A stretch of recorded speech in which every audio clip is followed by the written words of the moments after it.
Hi everyone, and welcome to Small Business Sponsorship, how to make 6 figures a year as an artist or speaker. This is about how to create your own career using arts and education sponsorship. My name is Julie Austin, and I'm going to be your host today. We've all seen things that are sponsored. We're able to watch TV shows for free because companies that want to reach a certain audience pay to get their brand mentioned in the middle of the program.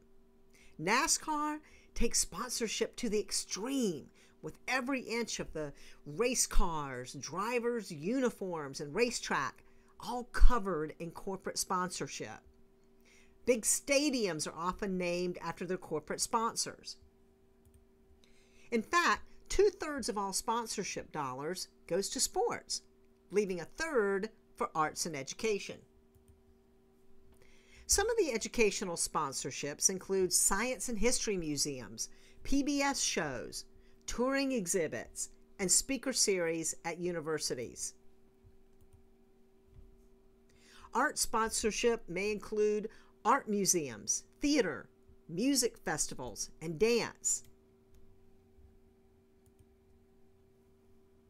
Arts and education sponsorship has been around for hundreds of years, but in the beginning, artists were commissioned by either the church or the state, which was great if you were connected.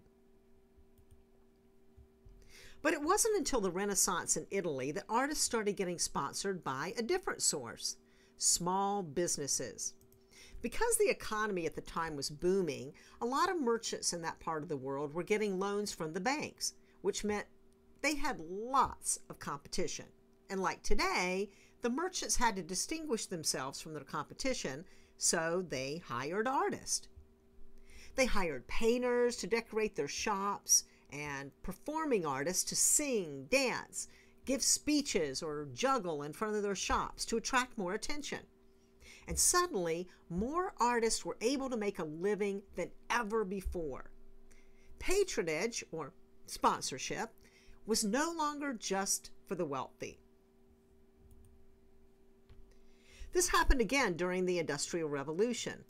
More patrons than ever had money to sponsor artists and educational speakers. Patronage came from large and small businesses. But through the years, patronage went back to being the domain of the wealthy. And once again, those artists and speakers who didn't have connections struggled. In the modern age, large corporations have dominated sponsorship, which is great if you're a celebrity or run a large, well-established event. But what if you're a beginning musician or actor in a local play or the writer of a web series or an up-and-coming speaker? How can you compete with established artists and celebrities? Simple. You don't compete. Just like during the Renaissance and the Industrial Revolution, small business sponsorship, or micro sponsorship, is poised to make a comeback. There's never been a better time to make a living as an artist or speaker. Never before in history have there been so many opportunities to secure sponsorship from so many different sources. I'm constantly hearing, you know what, I've tried sponsorship, it didn't work.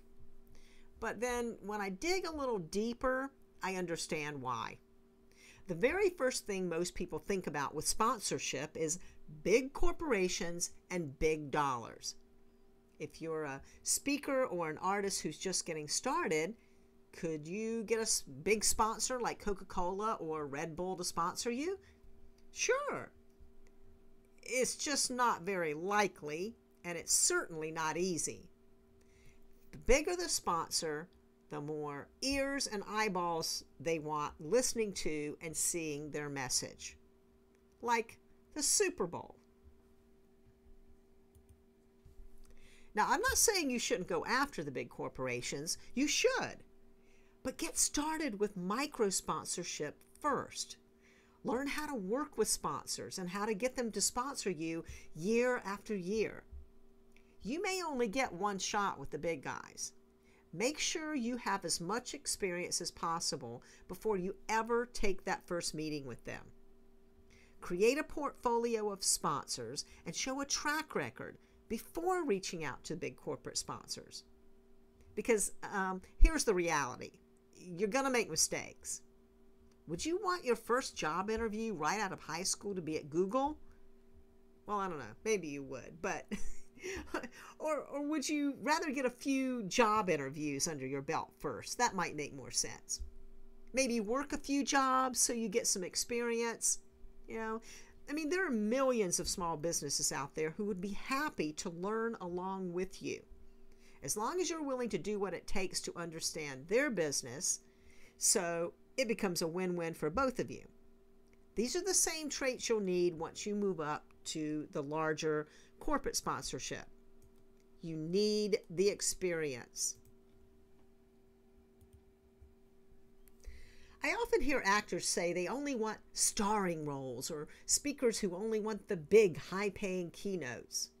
Well, there's very little room at the top, and those jobs are extremely competitive. But there are tons of opportunities if you're willing to go off the beaten path and be a bigger fish in a smaller pond. In fact, there's no reason you can't make $100,000 a year just using small business sponsorship. It takes some work to get the sponsors, but once you have a whole portfolio of small business sponsors who like you, trust you, and make money with you, you can easily make 6 figures a year without ever getting a single paid gig. It all adds up. There are approximately 18,000 large corporations, and that's just in America alone. There are over 25 million small businesses. And I got one of my biggest sponsors from Europe.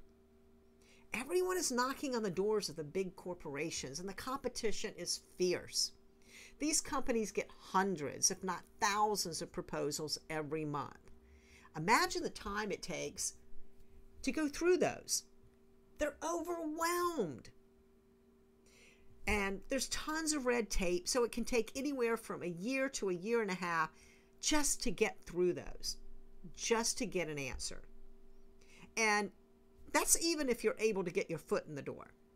But small businesses, they rarely even get a phone call. Years ago, I was working on a TV pilot and was given the job of looking for sponsors. Now, I had no idea what I was doing, so I literally just got out and started walking door to door in New York City, talking to small businesses about sponsoring our TV show. None of them had ever even been approached about sponsorship. They were thrilled to find out how little it cost to be a part of a new variety TV show. Besides cash, many were also in-kind sponsors who donated clothes, furniture, and other items that were used in the show. Yes, the credits at the end were quite long, but hey, we got the show made. There's no reason a web TV show couldn't do the same thing.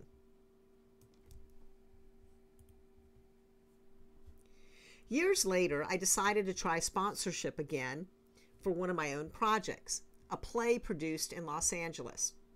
I ended up getting a $60,000 sponsorship from a small company in Europe and several in-kind sponsors here who supplied our sets and costumes. In return, the cash sponsor wanted a celebrity cast, a celebrity after party, lots of publicity, and an entry into Hollywood. Our in-kind sponsors got their names in the program and were invited to the cast party, where they were able to generate business from an exclusive film and TV crowd. When I became a speaker, I discovered that a lot of meeting budgets were being cut and speakers weren't getting paid. So I decided to try sponsorship again. The first educational breakout session I did was sponsored by a game company. The audience was thrilled because they got an hour of great content without being sold from the stage. The meeting planner was happy because she got a good speaker for free. And the sponsor was happy because they got their brand in front of their target audience and they were promoted throughout the show. It was a win-win for everyone. So even if you're not on the A list as an actor or a speaker or a big musician or a well-known writer, as long as you have an audience, you can get sponsorship. And when you have sponsorship, you can make a living as an artist or speaker. Imagine not having to beg for jobs. So here's how it works. There are two ways to get sponsorship. Either you get hired for a free gig, like I did with the business conference, or you put on an event or project yourself, just like I did with the play. Then you promote your sponsor in every way possible, from signage in the room to including them in your press release.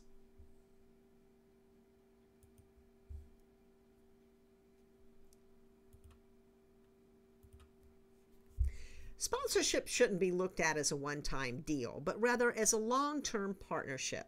If you have a portfolio of sponsors who work with you on several projects, you can make a living as an artist or speaker.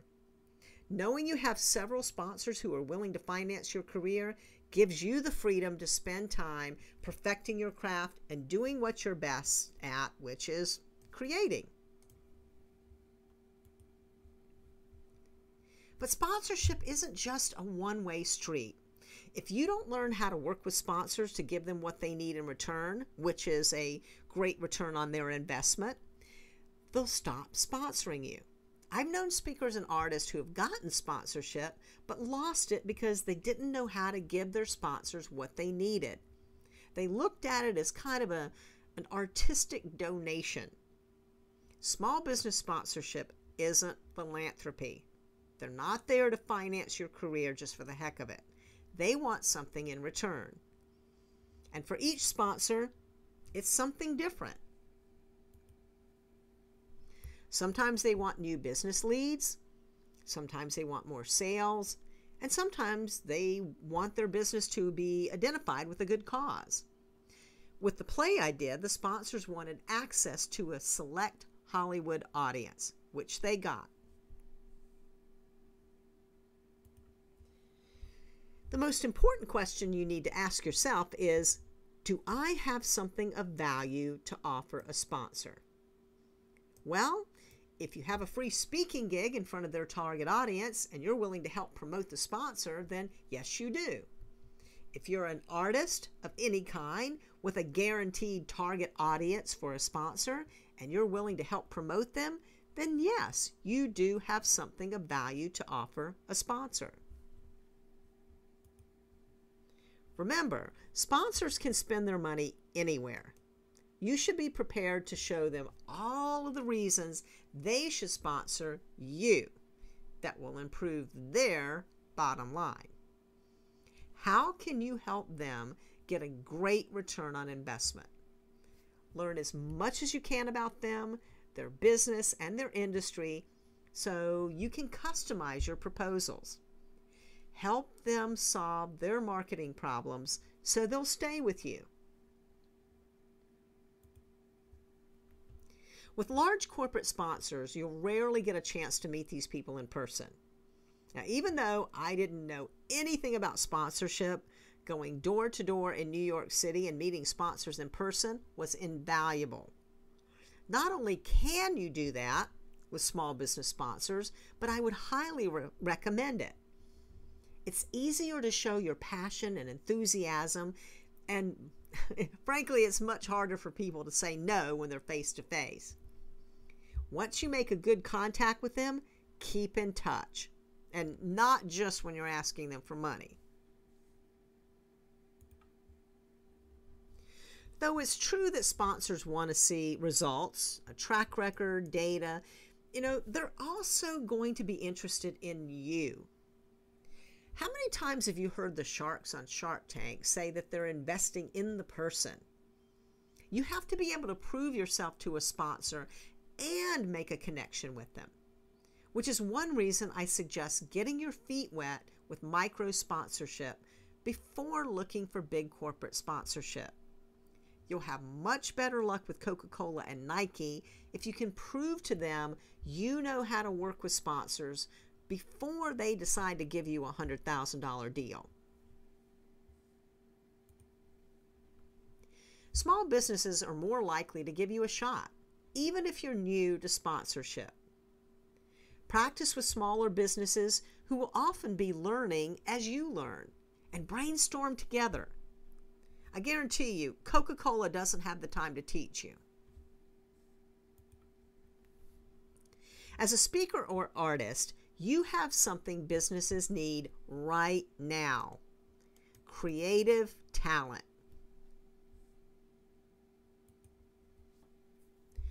According to Robin Lewis, CEO of the Robin Report and co-author of The New Rules of Retail, it's essential for businesses to create neurological connecting experiences within their traditional stores. So, what does that mean for you? As a creative looking for sponsorship, it's up to you to help businesses connect with their target audience. Think of your sponsor as a partner and brainstorm together how you can make it a win-win for both of you.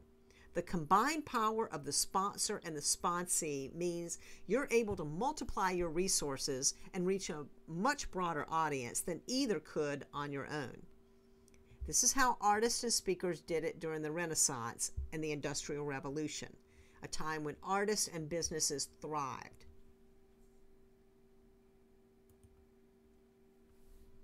So, how do you get started? Now, I know what you're thinking. Here comes the sales pitch. Well, yes and no. You could try to figure it all out on your own, but I have years of insider tricks and tips to help you get it right the first time. These techniques took me years to figure out through trial and error. I can save you time, money, and trouble by giving you all the shortcuts. And remember, this is small business sponsorship. It's not the same as big corporate sponsorship. There's a different way to find them, a different way to work with them.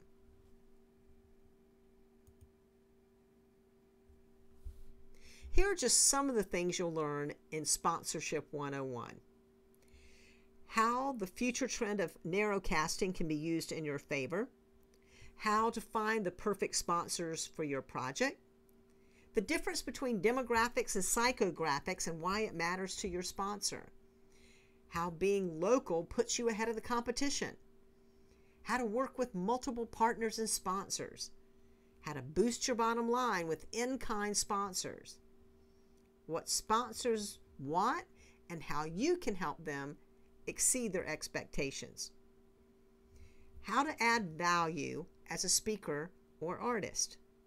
How to put together a small business sponsorship proposal. How to make the most of a free gig without selling anything. And examples of creative sponsorship deals and ways you can put together your own. As a bonus, you get 1 free year of profile page in Speaker Sponsor or Indie Sponsor, the only online directories for companies seeking creative talent to sponsor. You also get free no-fee crowdfunding, so all money generated from your crowdfunding goes straight to you. Both of these sites are highly ranked and visited often by sponsors, meeting planners, agents, speaker bureaus, and managers. They're both promoted through publicity, search engine optimization, cold calls, and trade shows. I mean, this alone is a $108 value. We have online webinars and live events. At the live events, sponsors are invited so you can network with them in person. If you've taken the online webinar, you're free to attend a live event in your area. This is based on availability. I'm also very easy to reach by phone or email if you have any questions. Your success is our success. You can find out all about these, the live events and the webinars and what's going on with Speaker Sponsor and Indie Sponsor at www.sponsorshipevents.com and also at speakersponsor.com or indiesponsor.com. Thanks for listening, everyone, and let's start a new small business renaissance.